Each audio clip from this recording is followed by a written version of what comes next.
Hello foodies, welcome to my kitchen. இன்னைக்கு நம்ம சேனல்ல just 10 நிமிஷத்துக்குள்ள இந்த ஹெல்தி அண்ட் டேஸ்டியான பிரேக்ஃபாஸ்ட் வீட்ல எப்படி செய்யறதுன்னு பார்க்கலாம். இந்த பிரேக்ஃபாஸ்ட் செய்யறதுக்கு ஒரு மிக்சிங் பவுல்ல 1 கப் அளவுக்கு கோதுமை மாவு எடுத்துக்கோங்க. அது கூடவே குட்டி குட்டியா கட் பண்ண ஸ்ப்ரிங் ஆனியன், காரத்துக்காக 1/4 டீஸ்பூன் அளவுக்கு சில்லி ஃப்ளேக்ஸ், இந்த பேட்டருக்கு தேவையான அளவுக்கு உப்பு and pinch of cooking soda. இது எல்லாத்தையும் சேர்த்து நம்ம நல்ல ஒரு தடவை மிக்ஸ் பண்ணி எடுத்துக்கலாம். இது மிக்ஸ் பண்றதுக்குள்ள நீங்க சேனல் ஃபர்ஸ்ட் டைம் பார்க்குற மாதிரி இருந்தா மறக்காம சேனல் சப்ஸ்கிரைப் பண்ணி பக்கத்துல இருக்க பெல் ஐக்கன் கூட கிளிக் பண்ணி ஆல் நோட்டிஃபிகேஷன் செலக்ட் பண்ணிக்கோங்க. எல்லாத்தையும் சேர்த்து நல்லா மிக்ஸ் பண்ணதுக்கப்புறமா இதில் கொஞ்சம் கொஞ்சமாக தண்ணி ஆட் பண்ணி இது கட்டி இல்லாமல் கட்டியான பேட்டர் ஆகிற வரைக்கும் நம்ம மிக்ஸ் பண்ணி எடுத்துக்கலாம்.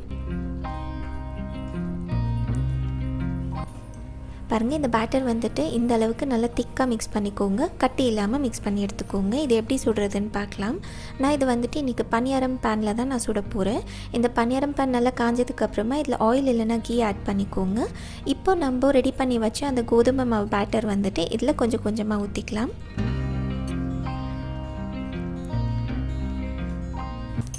ஊற்றினதுக்கப்புறமா இது 1 நிமிஷத்துக்கு மீடியம் ஹீட்டில் நல்லா வேக வச்சு எடுத்துக்கலாம்.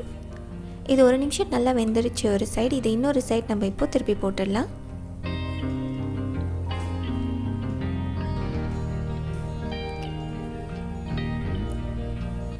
எல்லாத்தையும் திருப்பி போட்டதுக்கப்புறமா இது இன்னொரு நிமிஷத்துக்கு மீடியம் ஹீட்டில் நல்லா வேக வச்சு எடுத்துக்கணும். 2 சைடுமே இது சூப்பராக வெந்துருச்சு. நம்ம இது இப்போ பணியாரம் பேன்லேருந்து எடுத்துடலாம். அண்ட் எல்லா கோதுமை மாவும் இதே மாதிரி நம்ம சுட்டு எடுத்துக்கலாம். இப்போ ஒரு குக்கிங் பேனில் 2 டீஸ்பூன் அளவுக்கு குக்கிங் ஆயில் சேர்த்துக்கோங்க. ஆயில் நல்லா காஞ்ச உடனே இதில் 1/4 கப் அளவுக்கு ஆனியன் சேர்த்துட்டு இந்த ஆனியன் வந்துட்டு ஒரு 1/2 மினிட் நம்ம ஆயிலில் நல்லா ஃப்ரை பண்ணி எடுத்துக்கலாம். பாருங்கள், இந்த ஆனியன் வந்துட்டு நல்லா ஃப்ரை பண்ணியாச்சு. இப்போ இது கூட 1/4 கப் அளவுக்கு கேப்சிகம் அண்ட் 1/4 கப் அளவுக்கு கேரட் சேர்த்து 1 நிமிஷத்துக்கு இதை நல்லா ஃப்ரை பண்ணி எடுத்துக்கணும்.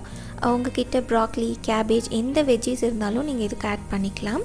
மீடியம் ஹீட்டில் 1 நிமிஷத்துக்கு இதை நல்லா ஃப்ரை பண்ணி எடுத்துக்கோங்க.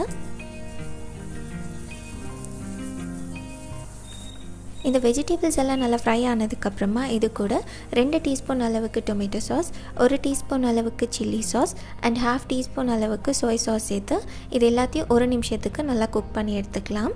மீடியம் ஹீட்டில் குக் பண்ணிக்கோங்க.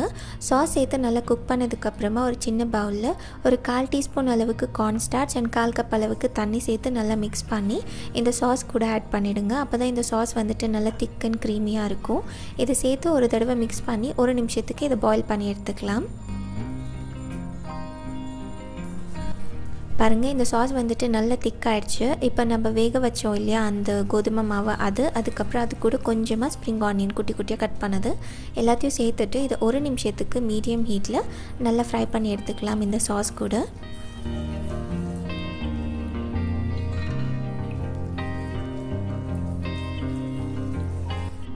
இது எல்லாத்தையும் சேர்த்து குக் பண்ணதுக்கப்புறமா எக்ஸ்ட்ரா க்ரன்ச்சுக்காக கொஞ்சமாக செசமி சீட்ஸ் அண்ட் லாஸ்ட்டில் கொஞ்சமாக ஸ்ப்ரிங் ஆனியன் சேர்த்து இது ஸ்டவ்லேருந்து இறக்கிடுங்க. பிரேக்ஃபாஸ்ட் ரெடி ஆயிடுச்சு.